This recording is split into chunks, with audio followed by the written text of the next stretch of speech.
दोस्तों नमस्कार, मेरा नाम है शेखर और स्वागत है आप सभी का हमारे यूट्यूब चैनल शिखर स्टडी पॉइंट पर। तो दोस्तों आज हमारा पार्ट 6 है और इसके अलावा अगर आपने और पार्टों को नहीं देखा है तो उन्हें भी प्लेलिस्ट में आकर जरूर से देख लीजिएगा। अगर दोस्तों आप उत्तराखंड पुलिस, पटवारी, लेखपाल, फॉरेस्ट गार्ड या यूके त्रिपल यूकेपीएससी से संबंधित किसी भी एग्जाम की तैयारी कर रहे हैं तो आप इस वीडियो को अंत तक जरूर देख सकते हैं और 20 में से आपका स्कोर कितना रहा ये भी आप कमेंट बॉक्स में जरूर बताइएगा। तो चलिए दोस्तों शुरू करते हैं। तो पहला प्रश्न है यहाँ पर हमारा, सच्चिदानंद भारती को इंदिरा गांधी राष्ट्रीय पर्यावरण पुरस्कार कब मिला?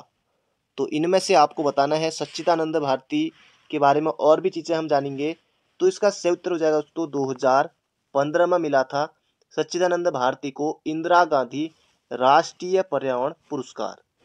सच्चिदानंद भारती का नाम दोस्तों आपने सुना होगा दूधा तोली लोक विकास संस्थान से भी इनका संबंध है। दूधा तोली लोक विकास संस्थान ये कहाँ है? पौड़ी में है। 1982 के आसपास स्थापना हुई थी। इसके अलावा पानी राखो आंदोलन भी दोस्तों इन्हीं से संबंधित है, सच्चिदानंद भारती से। पानी राखो आंदोलन भी 1988 या 89 के आसपास का ये भी, और उफरैंखाल पौड़ी से संबंधित है। तो ये दो भी आपको याद रखने सच्चिदानंद भारती से। और 2015 में इनको इंदिरा गांधी राष्ट्रीय पर्यावरण पुरस्कार मिला था। तो बढ़ते हैं अगले प्रश्न की तरफ। अगला प्रश्न है, उत्तराखंड आंदोलन की सक्रिय कार्यकर्ता, यहाँ पे चिपको आंदोलन होना चाहिए था। यहाँ पर चिपको आंदोलन की, उत्तराखंड आंदोलन हो गया यहाँ पर। चिपको आंदोलन की सक्रिय कार्यकर्ता गौरा देवी का जन्म हुआ था। तो गांव के नाम दोस्तों दिए गए हैं, अब आपको गांव के नाम भी पढ़ने होंगे। बाकी चमोली सभी को पता है। नाकुरी गांव दोस्तों उत्तरकाशी में है ये वाला, ये बचेंद्री पाल से संबंधित है, ये तो होगा नहीं। माणा गांव भी नहीं होगा। छिनकी गांव या लाता गांव। अब यहाँ पर रैणी गांव नहीं है, वरना कई अभ्यर्थी रैणी गांव भी करते।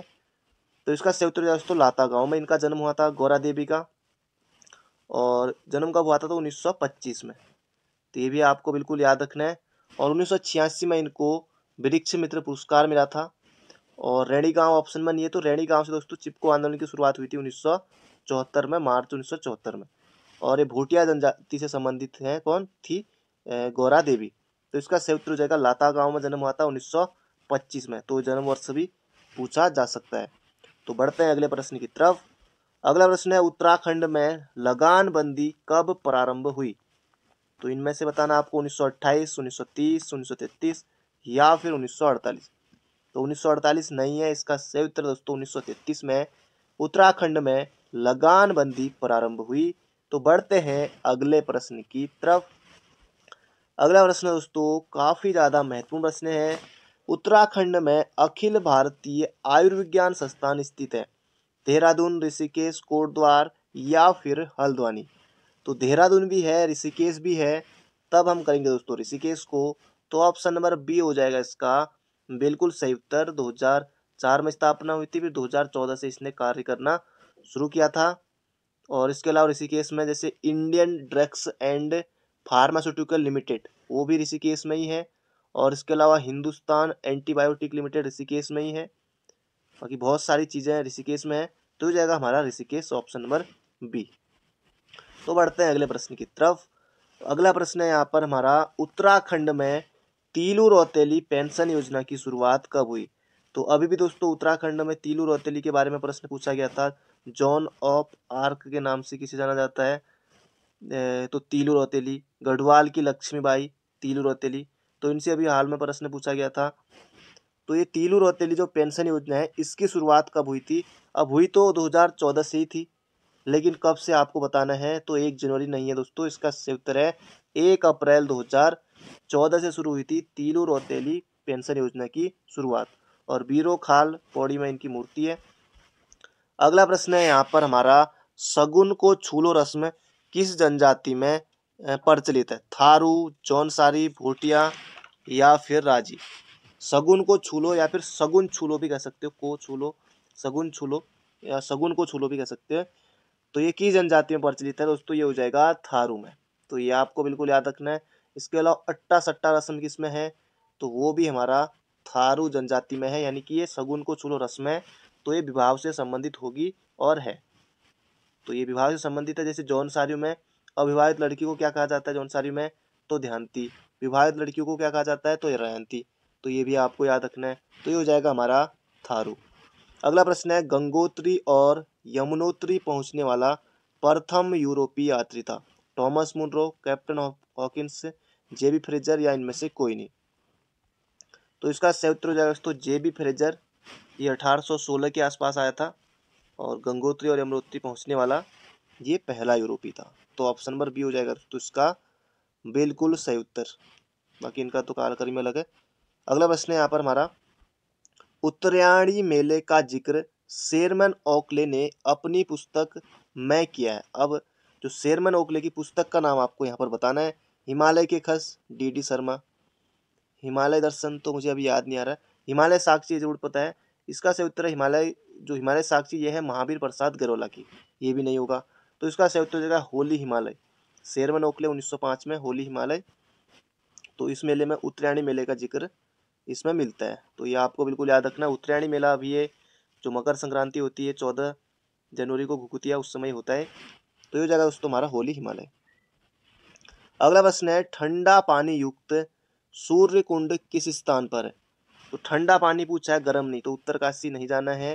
ये हो जाएगा पिथौरागढ़ में है। पिथौरागढ़ में है ठंडा पानी युक्त सूर्य कुंड। तो बढ़ते हैं दोस्तों अगले प्रश्न की तरफ। अगला प्रश्न है यहाँ पर हमारा, उत्तराखंड में नशा नाशनी सभा की स्थापना किसने की थी?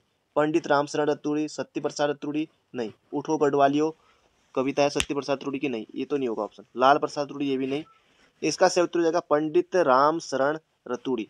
नशा नाशनी सभा की स्थापना कब हुई थी? तो ये हुई थी दोस्तों 1906 में।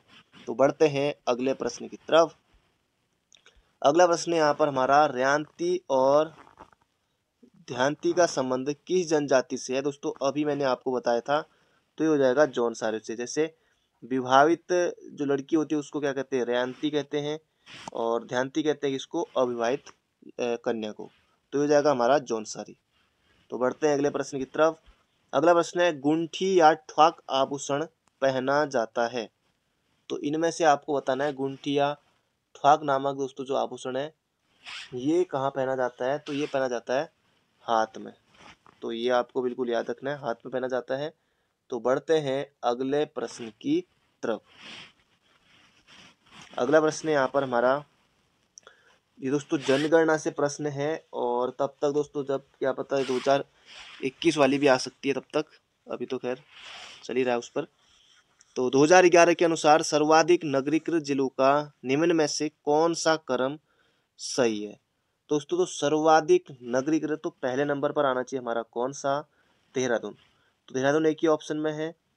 तो इन ऑप्शन के अनुसार देहरादून हो जाएगा, फिर नैनीताल हो जाएगा, फिर हो जाएगा हमारा हरिद्वार। तो ये आपको बिल्कुल याद रखना है। अगर 2011 के अनुसार दोस्तों जनगणना के अनुसार लिंगानुपात की बात करें तो लिंगानुपात कितना है? तो 963 है। सर्वाधिक लिंगानुपात वाला जिला कौन सा है? तो अल्मोड़ा है, 1139। सर्वाधिक नगरीकृत जिला आया है जैसे यहाँ पर प्रश्न है तो देहरादून है। अगर आए कि सबसे कम नगरीकृत जिला कौन सा है? तो ये हो जाएगा बागेश्वर। अब नगरीकृत नहीं है तो ग्रामीण होगा। तो ये हो जाएगा। तो ये भी आपको बिल्कुल याद रखना है। सर्वाधिक पुरुष जनसंख्या कहाँ है दोस्तों, या पुरुष जनसंख्या कुल जनसंख्या कहाँ है? तो ये दोस्तों हरिद्वार में। तो इसका सही उत्तर होगा हमारा option number B, Dehradun, Haridwar और नैनीताल और हरिद्वार। अगला है, शीतकाल में बद्री विशाल के दर्शन होते हैं। ओमकारेश्वर। अब मुखवा दोस्तों उत्तरकाशी में है। सोमेश्वर देवालय, नरसिंह देवालय, ओमकारेश्वर ये भी नहीं होगा उखीमठ में। ये हो जाएगा हमारा यहाँ पर हमारा नरसिंह मंदिर में शीतकाल में बद्री विशाल के दर्शन होते हैं। जैसे अभी कपाट बंद हो गए तो अभी नरसिंह मंदिर में ये दर्शन यहाँ पर होंगे जोशीमठ में। और जोशीमठ का नाम भी वही जो आप पढ़ते थे कि ज्योतिर्मठ इसका पूरा नाम है, तो वही नाम आज के न्यूज़पेपर में कब आया था मैं उसे पढ़ रहा था। तो ज्योतिर्मठ वही नाम हो गया, अब रखा जाएगा ज्योतिर्मठ, पुराना नाम रख दिया है। और इसके अलावा जो यहाँ पर और ऑप्शन है ये वाला, जैसे केदारनाथ भगवान की पूजा कहाँ होती है? तो ये होती है दोस्तों ओमकारेश्वर वाले में, ओमकारेश्वर मंदिर ऊखीमठ में केदारनाथ। और इसके अलावा जो पंच केदारों में द्वितीय मधमेश्वर उसकी पूजा भी यही होती है, उनकी पूजा भी ओमकारेश्वर मंदिर में। जो ये मुखवा है यहाँ होती है गंगोत्री की पूजा। सोमेश्वर देवालय में फिर कौन बच गया? यमुनोत्री। तो यमुनोत्री की यहाँ। तो ये हो जाएगा हमारा नरसिंह, ऑप्शन नंबर बी। बाकी चारों जो अवधान है उनके बारे में बता दिया। तो अगला प्रश्न है, उदय शंकर नृत्य एवं नाट्य अकादमी की स्थापना की गई। दोस्तों ये कहाँ है, तो अल्मोड़ा में है। तो कब की गई, तो ये की गई 2003 में। अब 2002-3 को लेकर कई अभ्यर्थियों के मन में थोड़ा सा रहता है, क्योंकि एक तो ये मिलता जुलता इससे और है, वो है नाट्य एवं संगीत अकादमी। नाट्य एवं संगीत अकादमी, वो भी दोस्तों अल्मोड़ा में है, फलसीमा अल्मोड़ा में है। उसकी स्थापना परीक्षावाणी में आपको मिल जाएगा और भी बुकों में। 19 अक्टूबर 2002 को हुई थी नाट्य एवं संगीत अकादमी की, और उदय शंकर नृत्य एवं नाट्य अकादमी 2003 में। ये हो जाएगा हमारा अल्मोड़ा, ऑप्शन नंबर डी। तो बढ़ते हैं अगले प्रश्न की तरफ। और लोक कला संस्थान दोस्तों कहाँ है, ये भी है अल्मोड़ा में। तो बढ़ते हैं अगले प्रश्न की तरफ। तो अगला प्रश्न दोस्तों, उससे पहले आपको कमेंट बॉक्स में बताना है कौन सा प्रश्न होगा। तो ये आपको बताना है कि कौन सा प्रश्न, स्वामी रामतीर्थ। स्वामी रामतीर्थ किस पंवार शासक के समय टिहरी में आए थे।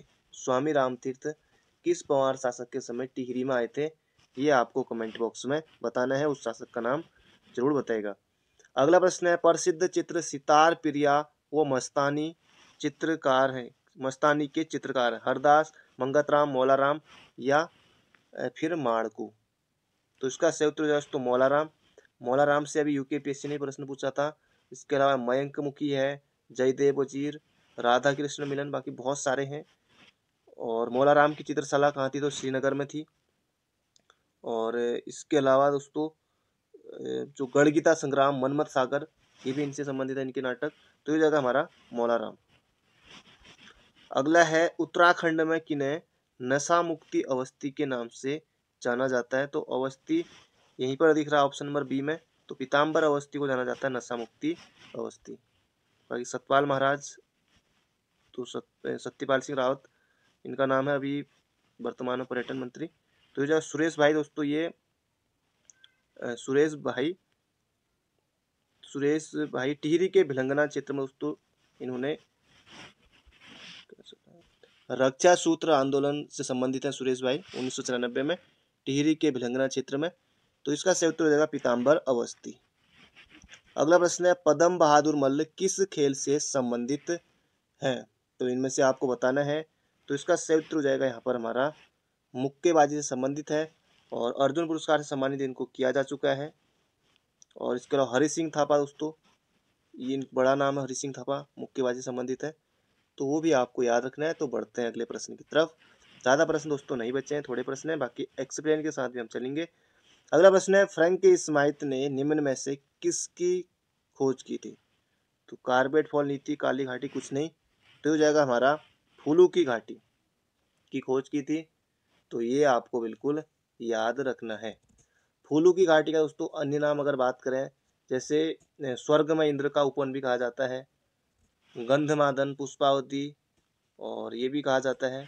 और मेघदूत में दोस्तों फूलू की घाटी का नाम क्या मिलता है, तो ये मिलता है अलका, ये भी बन सकता है। तो ये जगह फूलू की घाटी। फूलू की घाटी राष्ट्रीय उद्यान की स्थापना दोस्तों कब हुई थी, तो 1982 में। नंदा देवी राष्ट्रीय उद्यान भी 1982 में। दोनों चमोली में है, दोनों 1982 है, ये आपको बिल्कुल याद रखना है। बाकी फूलू की घाटी राष्ट्रीय उद्यान को विश्व धरोहर में कब शामिल किया गया था, तो 14 जुलाई 2005 को। तो ये जाएगा फूलू की घाटी। और अभी भी दोस्तों फूलू की घाटी से जो प्रश्न पूछा था कि कुछ जो लाइन पूछी थी पूरी, वो बलौदी जी की बुक में थी, और वो प्रश्न अभी हाल ही में आया था। अगला प्रश्न है, पहाड़ी चित्रकला पुस्तक है किशोरी लाल वैद्य की है। पहाड़ी चित्रकला पुस्तक दोस्तों किशोरी लाल वैद्य की है। बाकी यशवंत कटोच के बारे में बहुत ज़्यादा आते हैं एग्जाम में। गढ़वाली चित्रकला एक सर्वेक्षण, कुछ दिन पहले ही प्रश्न आया था। मुकुंद लाल की गढ़वाल पेंटिंग प्रसिद्ध है, गढ़वाल स्कूल ऑफ पेंटिंग। तो इसका सही उत्तर हो जाएगा किशोरी लाल वैद्य। दोस्तों इसमें हमने देखे 20 महत्वपूर्ण प्रश्नों को। बाकी मिलते हैं बहुत जल्दी एक नई वीडियो में। चैनल पर नए हो तो चैनल को सब्सक्राइब जरूर कर लीजिएगा, और अभी तक आपने लाइक नहीं किया तो लाइक जरूर कीजिएगा, और हो सके तो एक शेयर जरूर कीजिएगा। तो मिलते हैं बहुत जल्दी एक नई वीडियो में। Thank you friend, thank you so much.